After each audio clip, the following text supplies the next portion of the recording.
Okay. Good afternoon, everyone. Sorry for being a little late getting down. My binder's a little full here, so just doing a little reorganization, but I'm down here. Lots to tell you. Okay, I'll turn it over to all of you. I don't have anything at the top. We start with Iran. What can you tell us on about the conclusion of the P5+1 talks? Thanks, Brad. So I do have some details from our team in Almaty from today. Talks have concluded after a second day. Talks began today with a bilateral meeting between Lady Ashton and Mr. Jalili, followed by a plenary session of about 90 minutes. The talks were useful. They reviewed the P5+1's proposed concrete confidence-building measures, steps which could pave the way for negotiations leading to a longer-term comprehensive agreement. And there was quick agreement at the end of the session on the Iranian part to meet next at the experts level on March 18th in Istanbul, and to have a follow-on political directors meeting with Iran back in Almaty from April 5th to 6th. So that's sort of the broad overview of what happened in Almaty today. So this session was mainly you and your partners presenting your offer to the Iranians, not so much the Iranians coming back with counter negotiations or any proposals of their own? Well, I can't really characterize the Iranian side of it other than to say that they made some characterizations of the meeting, but the bottom line is that we presented our proposal, which we said was an updated and serious proposal. They're going to have to take it back. They were interested in our ideas, and they've got to make a choice. And time will tell if they're going to come back and take some of these confidence-building measures on their part so the diplomacy can continue. And then just lastly, from this podium we've heard many times, and from the Secretary, I think even from the President, how the United States is not interested in talks for talk's sake. What happened in this meeting beyond the concrete result that you agreed to have more talks that led you to believe this process was different than we presented not what you've done, right? We presented the onus wasn't on you, as far as I understood. Yep. The onus is absolutely on Iran. We presented our proposal, and what we need to do is now get the traction so that we can get the initial concrete confidence-building steps from Iran. So the process will continue. We have to see how it's going to play out over the coming weeks. But we welcome that Iran was interested in our ideas, is going to come back to the table here, and we'd like to see them take some of the concrete steps they need to come in line with the international community's concerns. Okay. And come in line with their obligations, quite frankly. But there's nothing yet from Iran that signifies a break or a rupture from their previous practice, beyond being receptive to your ideas. Look, there weren't any sort of immediate breakthroughs or sudden agreement. This was a chance for us to, these talks hadn't happened in some significant time. We sat back down at the table, and we will see what happens here at the follow-on talks. First at the technical level, where we can flesh out, it's really the technical level where we can flesh out exactly what we expect. They know what we expect, but where we can flesh this out in great detail, and again, where they can have their technical experts take a look before the next political directors. You characterized it as useful. Are you able to sort of say a bit more in detail what the atmosphere was like in the talks? I don't think I really want to characterize it beyond that. The Iranians may have made a characterization themselves, but we thought it was useful. It focused entirely on our concerns about their nuclear program. That was the totality of the conversation. It was all on that business. And what about, you mentioned confidence-building measures. Are these from both sides or just from Iran? And what sorts of things would you be looking for? Well, we have a proposal, a serious updated proposal on the table, but it would require them to also take some of their reciprocal steps to build confidence that they are taking in a systematic way the steps that are necessary to come in line with their international obligations. And such steps being halting uranium production? Look, I'm not going to list them out one by one, but they know what they need to do to come in compliance with Security Council resolutions, with their IAEA obligations, and to come clean about their nuclear program. But what these talks are designed to do is have diplomacy, is to provide the way forward where we can make step by step a process for them to get to that point. Did you bring to their attention this latest report about the Iraq heavy water plant, which apparently may be beginning to try and produce plutonium. You know, I'm not sure if the Arak heavy water reactor came up specifically. It's something that the IEA Director General has noted in several reports. You know, it is its operation is a blatant violation of Iran's obligations under Security Council resolutions. So, you know, broadly speaking, we want them to come in compliance with everything. I'm not sure if this particular aspect came up. And just how worrying is this this report that this plant might be going operational? Well, look, this report on Arak, the heavy water reactor, the water reactor is not even operational at this point. So it is a violation, but this is not something that's operational being used. Okay, thank you. Samir. Was there any bilateral meetings? Did Under-Secretary Sherman meet with any of the Iranians? We did not have a bilateral meeting. You know where we are on bilateral diplomacy. Since the president has been in office, we said we're open to bilateral diplomacy with Iran in the context of the P5+1. You heard the secretary talk about that a little bit, but at this particular meeting, we didn't have a bilateral meeting. The Iranians know how this works. You know, both sides know how this works, that bilateral diplomacy is an option. I think some of the sides did. You know, I believe there's a bilat with the Brits and the EU, as I mentioned earlier. So, but the P5+1, the bottom line is we're very unified. We're absolutely together as a group, and so to the extent there are one-on-one meetings, you know, we stay together as a group in the P5+1 format in terms of sharing information. Does it mean that the Iranian side didn't reply to your request to have a bilateral meeting? Last week, Ms. Nuland said she didn't get any response from the Iranian side. I wouldn't characterize it as a request. At all of these talks, the way that it works is you have the P5+1 partners. We're there. We're available. Sometimes there's a pull-aside for a bilat. Sometimes there isn't. In this case, we didn't have one. Were there other topics raised? Because at one point there was a suggestion that the Iranians wanted to have other issues drawn into these talks, such as Syria, such as you know, the Arab-Israeli question and stuff like that. No, as I mentioned, it was all the nuclear It program. was just nuclear. Yeah. On Iran, sir. What is the U.S. level of satisfaction over the talks with the Iranians' response on the concerns that you have raised? And did they also give you a kind of wish list or the things that they want you to do?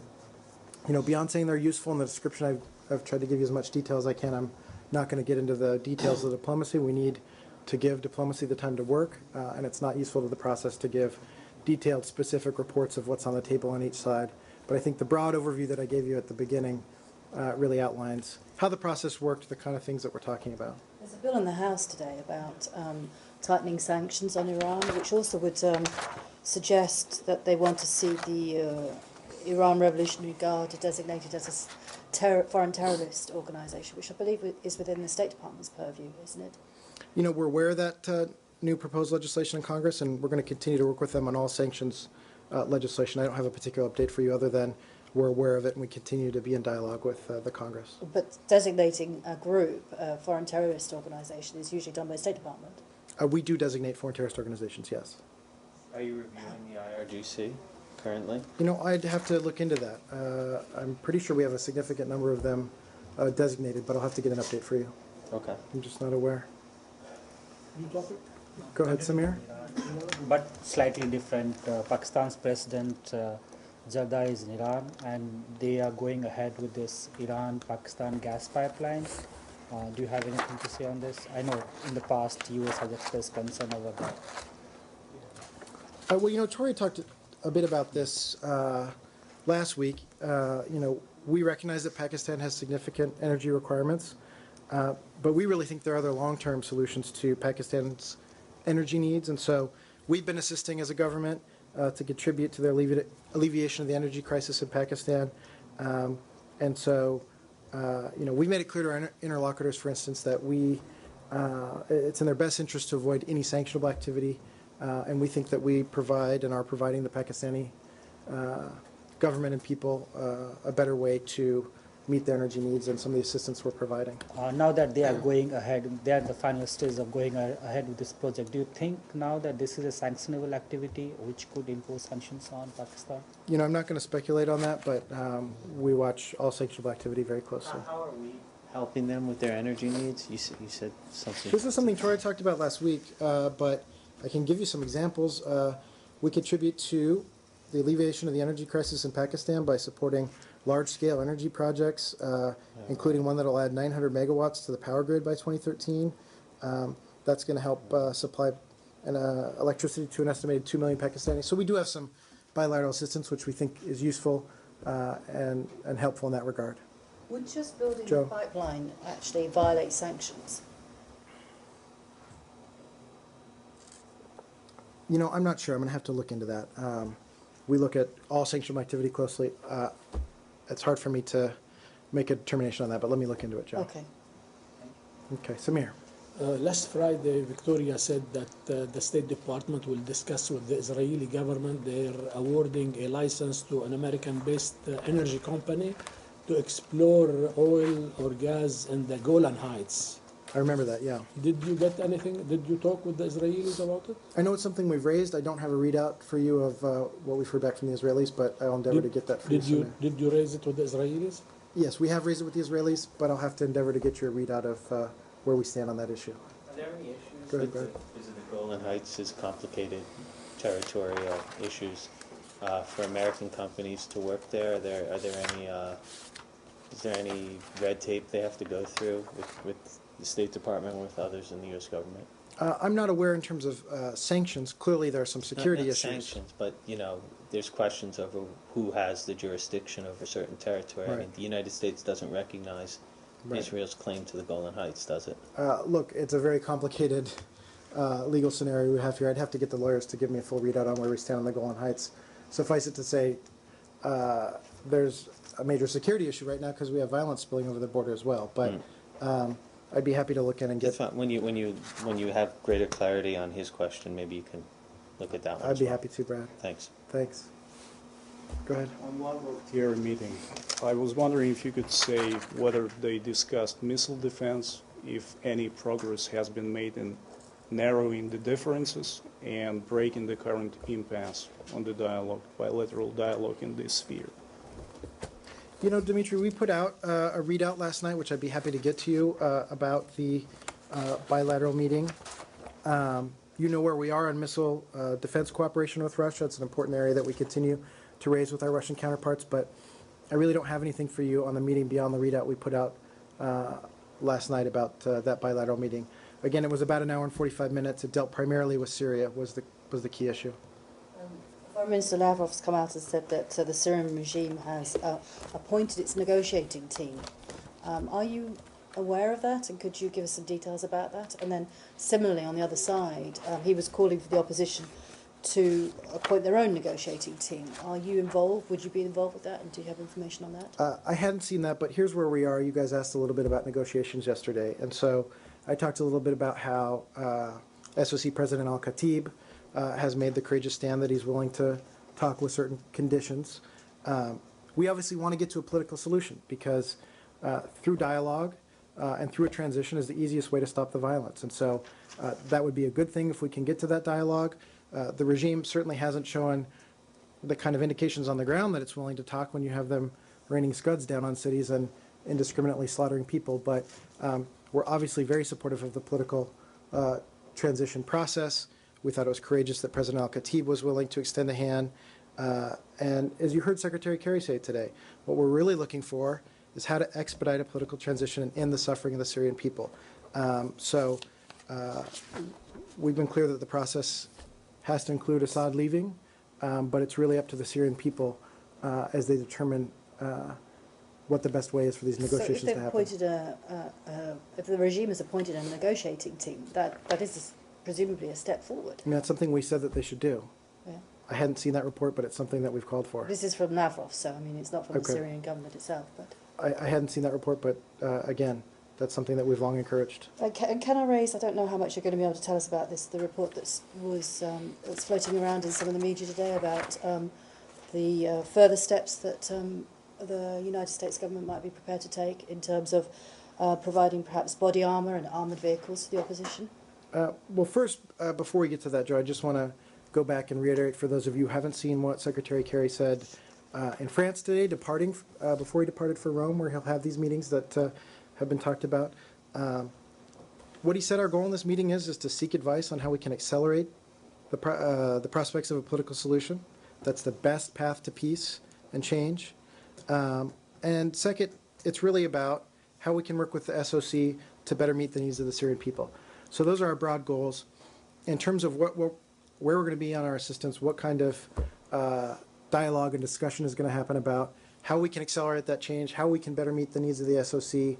We've really got to give the diplomacy a little bit of breathing room here as the talks play out in Rome. So, Can we that's where expect we are. something in Rome? Do you think there's going to be an announcement? Again, I don't want to preview anything other than to say that we're looking at all ways that we can accelerate our assistance to the opposition, that we can accelerate this political transition, and really, this is something that's going to be a major part of our discussion is how we can do that.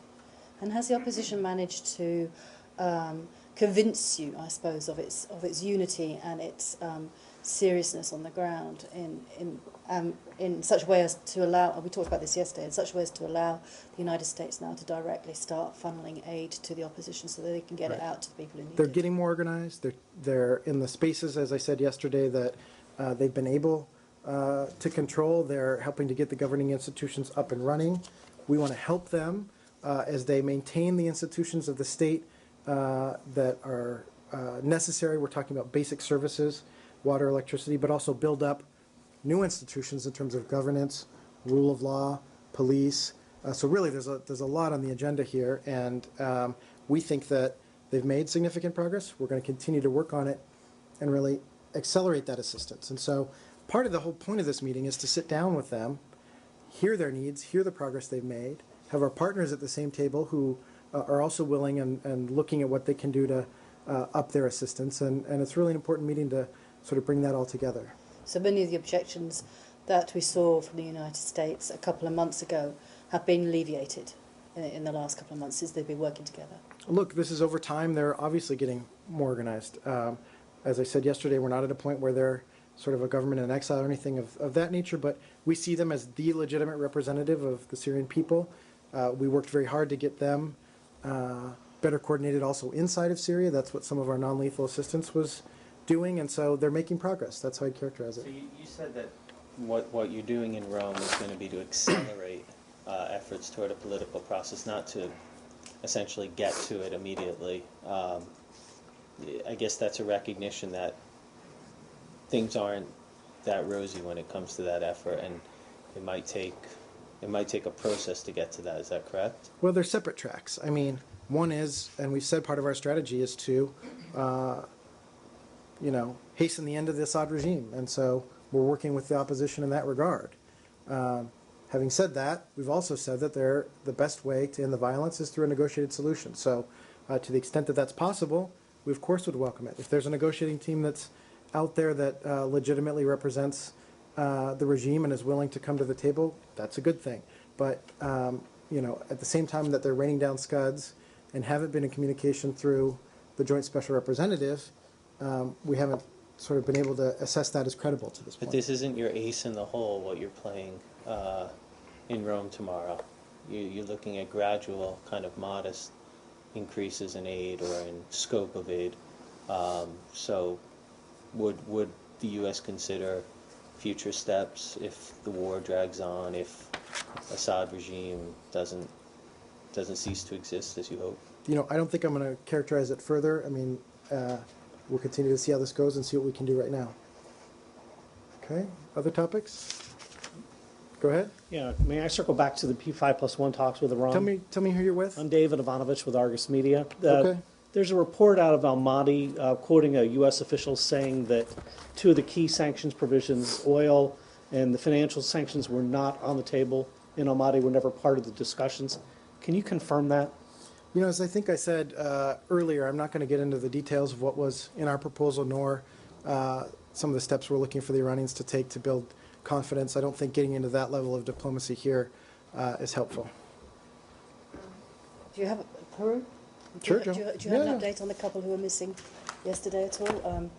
Thanks, Joe. I think I do. AFP was reporting through police sources in Lima that they're on a 15-day boat trip up to Ecuador, and that the embassy had been informed now of their presence. So what I can tell you right now, Joe, is that we've seen these reports that the missing U.S. citizens in Peru have been located. So we're working with local authorities to confirm these reports, but at this point, we're not able to confirm it. Okay. Obviously, good news if they've been located, but we're still working on it. Any comments on Yemen? President Saleh made a big public appearance, former President Saleh, today, and he also spoke about not looking to the past but looking to the future, which is convenient when he got an immunity deal for everything that happened during his past. What do you make of the comments, and do you see him playing a positive role in the future, or are you still concerned about him standing in the way of progress there? Well, first of all, let me say at the top, Brad, that the U.S. government remains committed to supporting President Hadi, the national consensus government, and the ongoing political transition in Yemen. You know how much progress they've made dismantling decades of authoritarian rule.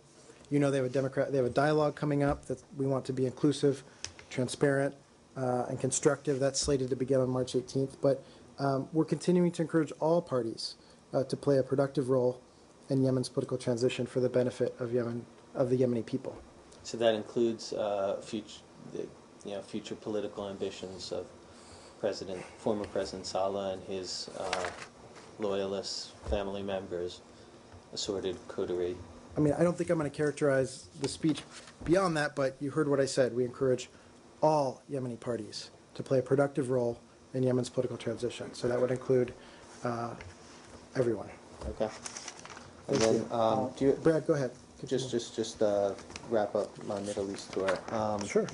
We had an interview today with Iraqi Prime Minister al-Maliki, and he spoke about if Syria falls, his country would be the next to face serious war, and that al-Qaeda would find a new haven in the region.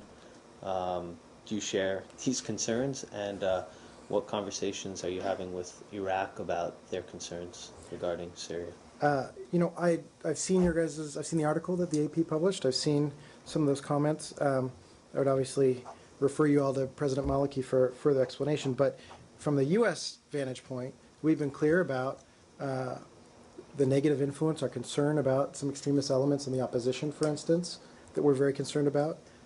So there are people who are trying to seek to foment violence in Syria.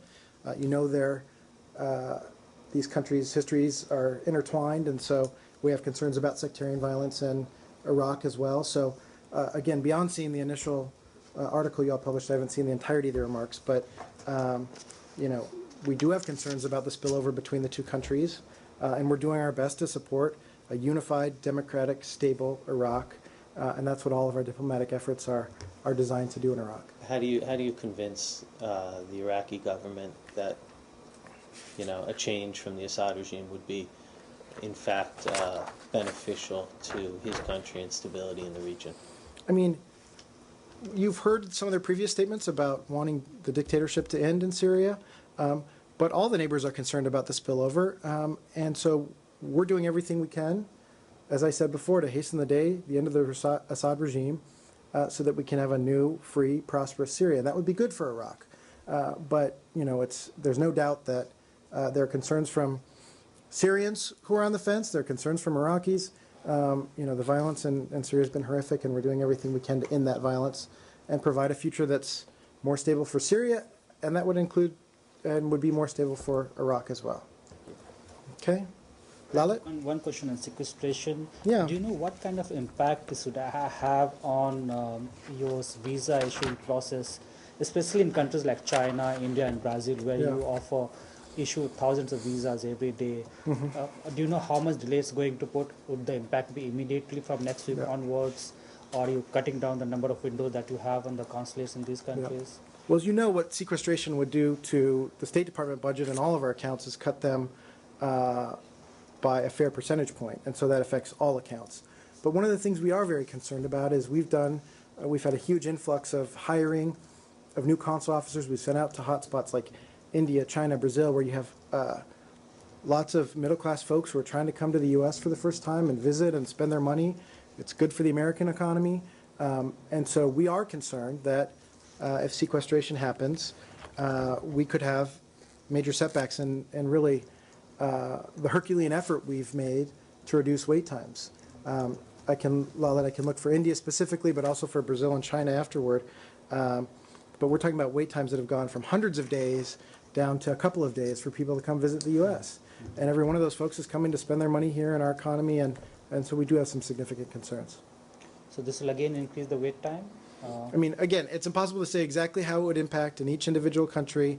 And indeed, you know, as we get closer to this, I'll see what more I can provide for you on how sequester would impact this department.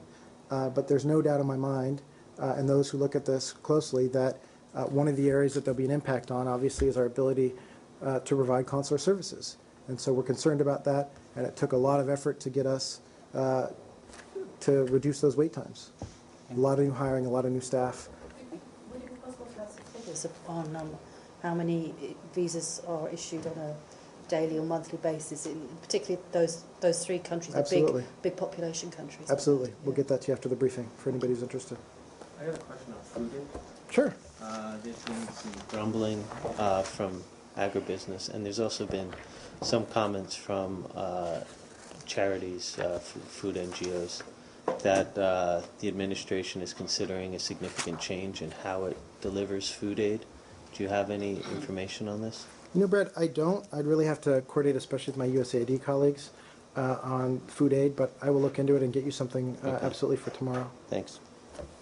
Go ahead. Again, on the Fatima in Pakistan, the question that I asked yesterday is, the State Department reached out to them in any way to try to get them to stop what they were doing over the past many months? Did we reach out to the company? Yeah. Okay, so first of all, you're Jake from Fox News, Yep. is that correct? Okay, welcome, Jake. I know you're a new face in the room, so welcome. Let me take this a step back and tell the story a little bit, and then try to endeavor to answer your question. First of all, for us at the State Department, working to save the lives of our forces in Afghanistan by addressing the threats of IEDs has been and continues to be a critical priority for us in our discussions with Pakistan. We've been clear that Pakistan, both the government and industry, must do more to prevent the flow of calcium ammonium nitrate into Afghanistan. We agree with some of our DoD colleagues that there's been some recent progress with Fatima, and greater cooperation between that company and the government, and greater cooperation between us and the government of Pakistan in this regard. But it's something we've been working on for some time. We'd like to see some further concrete action. With regard to the specific company, and I believe you're talking about their desire to open a plant in Indiana, Well, that's one of the questions, yes. that was not something that was a discussion between our department and the state of Indiana. That was a decision of the state of Indiana. Right, but you have been in touch directly with the company or directly with the Pakistanis in the past about trying to get them to stop doing what they were doing. I mean, what I'm saying here is that Republican Congressman Duncan Hunter said recently, in this case, it seems like the State Department completely failed. Not only was this company, Fatima, able to still ship calcium ammonium nitrate to make bombs across the border into Afghanistan, but they were almost getting ready to take advantage of taxpayer subsidies in Indiana. Now, I know the Indiana part you have nothing to do with that. Yep. But what is your reaction to his statement there? You know, I think it's what I said at the top, is that this has been a top priority for us. We've been clear that Pakistan must do more. We've seen some initial progress, and it's something that's really at the top of our agenda. I'd refer you to, you know where we've been on the relationship with Pakistan, some of the difficulties we've had. But as we got our working groups back up and going, as our relationship got back on track, one of the top working groups we got going again was this IED working group. And so we've made some progress. Our DoD colleagues have talked about some of that progress, but we'll continue to work on it. Okay, one more?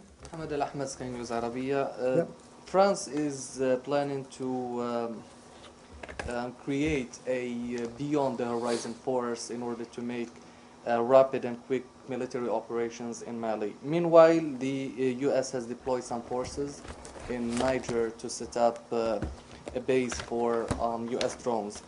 Can you share with us any information about any coordination between the United States and France, and also does this have any relation with the possibility of transfer the headquarters of AFRICOM from Germany to one of the African countries in order to battle the influence of Al-Qaeda in the region? Well, first, anything about AFRICOM's location, I'd refer you to DoD. That's absolutely a DoD issue. First of all, on Mali, you saw the Secretary today where he commended the leadership France has demonstrated and talked about how we'll continue to support our ally with intelligence, lift, and other needs. You know, we are working as a government, the U.S., to support the African-led mission.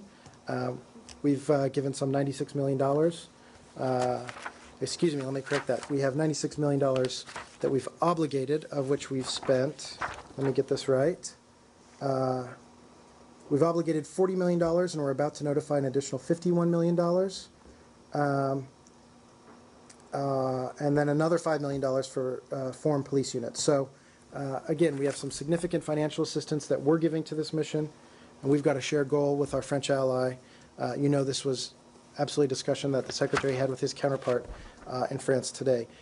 In terms of what you're talking about, in terms of the location of this new of military forces in Niger, I refer to DoD. That's something for them. But the other thing I'd highlight about what the Secretary said on Mali today, he talked about the security cooperation, but I also really highlight for you his message on the need to get Mali back on track democratically, and to get their institutions back on track, to get their rule of law back on track. And so, you know, we'll continue to support the security track, but Mali also needs to restore its capacity for justice, and it's just as important for them to work on these important matters of democracy and institutions. So, okay. Anything else, guys? Thank you.